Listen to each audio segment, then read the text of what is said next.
कोई पिछड़ा भारतीय जनता पार्टी के साथ नहीं जाएगा। आप क्या कर रहे हैं? 2014 से सारे पिछड़ों की नुमाइंदगी करने वाली सरकारें पार्टियों से दूर जा रहे हैं। 5 बार सरकारें रहीं जिनके साथ हैं, कभी 5 काम भी पिछड़ों के बच्चों के विकास की मुख्यधारा में लाने के लिए नहीं किया। अगर किए होते तो आज उसको पढ़ते, बहुत लंबी लिस्ट बना देते। 5 बार बहुत होता कि हम इन जातियों के साथ ये हमने काम किया और इनके साथ गया। मैं खुद ही कैसे पिछड़ों के ना, हम लोग तो अभी ऐसी पिछड़ों और दलित के बाद बीच में एक लटकू राम हैं हमारी जातियाँ। न हम पिछड़े में हैं न अनुसूचित में हैं। ये इसी तरीके से दशा है कि 31 दिसंबर 2016 को राज्यपाल से निकाल दिया कि मतलब पिछड़े वो जो नहीं कह रहे हैं वो भी ठीक कह रहे हैं क्या? नहीं, मैं उसको पूरा करिए कि कैसे सभी जातियां जाएंगी। कि जब 7 जून 2015 को मैं रेल रोक रहा था और अपनी आवाज़ को केंद्र सरकार को पहुंचा रहा था, और वहीं राजस्थान में 1 महीने से गुर्जर और जाट आंदोलन था, एक डंडे नहीं लगे, यहाँ गोली मार दी गई और पूरे के पूरे कितने तांडव हुए। हम लोगों को 37 लोगों को जेल में भेजा गया, 302 का फर्जी मुकदमा हुआ। कैसे 18% मछुआ समुदाय के साथ जाएगा भाई? कौन सा काम कर दिया इन लोगों ने? और जब समाजवादी पार्टी की सरकार थी तो भर्ती किसकी होती थी, किस तरीके से, और जातियों के साथ सामाजिक न्याय समिति का रिपोर्ट की बात कहते हैं तो यही नहीं कहते हैं कि 27% आरक्षण में केवल अखिलेश जी के लोगों का कब्जा हो गया। तो वो कुछ कहना चाह रहे हैं। निश्चित रूप से उसको पूरा हो जाने दीजिए कि पिछड़े उन 27% लोगों के भर्तियों में आज के दिन में किसी भी विभाग में जाते हैं। डॉक्टर साहब एक बात बार बार याद दिलाते हैं, मैं जानकारी दे देता हूं समाज को। ये बोल रहे तो मैं नहीं बोल रहा था, मैं उठ के चला जाऊंगा। बोल रहा हूं, आपके जवाब दे रहा हूं सर। जवाब बाद में दीजिए ना, पूरे मेरी बात हो आधे मिनट और रुक जाइए अरुण, आप ये बात बोला इनसे कहिए अनुशासित रहें। बाप बेटा वही आदत है। मैं कह रहा हूं नहीं, चुप रहिए, पहले नहीं सकते, पहले अनुशासित रहिए, बोल लीजिए।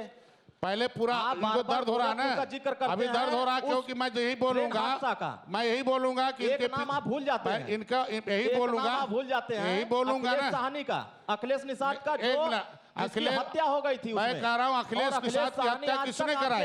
समाजवादी पार्टी के गोली ने कराई, समाजवादी पार्टी ने कराई ना, जहां गए हुए हैं।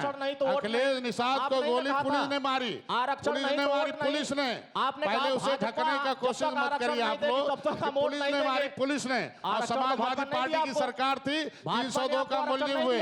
क्या ये पिछड़ों की नुमाइंदगी करने वाले लोग? आप हमारे बिरादरी चिंता छोड़ दीजिए।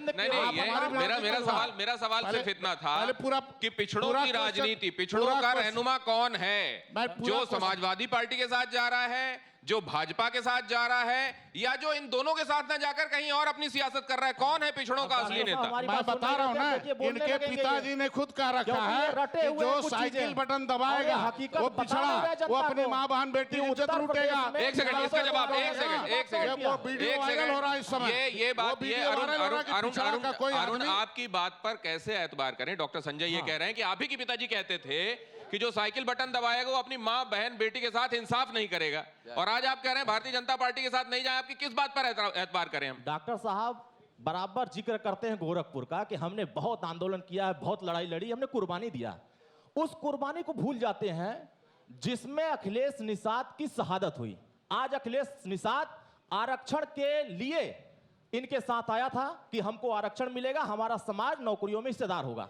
लेकिन आज भारतीय जनता पार्टी में आरक्षण का नाम लेने का जुल्म जो है ये कर नहीं पा रहे हैं, हिम्मत नहीं जुटा पा रहे हैं कि वहां आरक्षण की बात करते हैं। वो अपने बेटे की बात कर रहे हैं, अपनी बात कर रहे हैं, छोटी पार्टियों में भी बात नहीं कर रहे हैं। इन छोटी पार्टियों में भी जो बड़ी पार्टियां हैं उनसे भी आपने बात देखी। इसीलिए मैं प्रगतिशील मानव समाज पार्टी प्रमासपा के प्रेमचंद बिन साहब से पहले मैं जवाब दे दूं तब आगे, तो आपके पास मैं पूरा जवाब दे दूं तब। कितनी देर? नहीं, अभी 1 मिनट का। हाँ जी। क्योंकि जो कह रहे हिम्मत नहीं जुटा पा रही, क्या कभी इन्होंने राजभर समाज के आरक्षण के लिए कोई आंदोलन किया? मेरे जैसा आंदोलन किया है, और अमित शाह जैसे लोगों को रैली में बुलाकर अपनी आवाज उठाई है। पहले बोलने दीजिए ना, उसमें मैंने आवाज उठाई और मैंने जो अधिकारी उसमें दोषी थे उन्होंने हमने ट्रांसफर भी कराया और लेटर भी दिल्ली भिजवाया। सामाजिक न्याय, हमारे बिरादरी की चिंता छोड़ दीजिए, अपनी बिरादरी की चिंता करिए। मैं कह रहा हूँ आरक्षण के मुद्दे पर हम लोग तटस्थ हैं, आज काम चल रहा है, आशीष जी भी बोलना चाह रहे हैं, लेकिन एक सेकंड आप दोनों की इजाजत दीजिए। अरुण जी, मैं एक विषय जरूर रखूंगा। पिछड़ों की बात आई है तो मैं थोड़ा सा कुछ पीछे ले जाना चाहूंगा कि 2004 में जब यूपीए की सरकार थी तो यूपीए की सरकार लंगड़ी थी। उनको समर्थन कौन दे रहा था? जो आज पिछड़ों की बात उठा रहे हैं। मैं एक छोटा सा विषय आपकी जानकारी में लाऊंगा।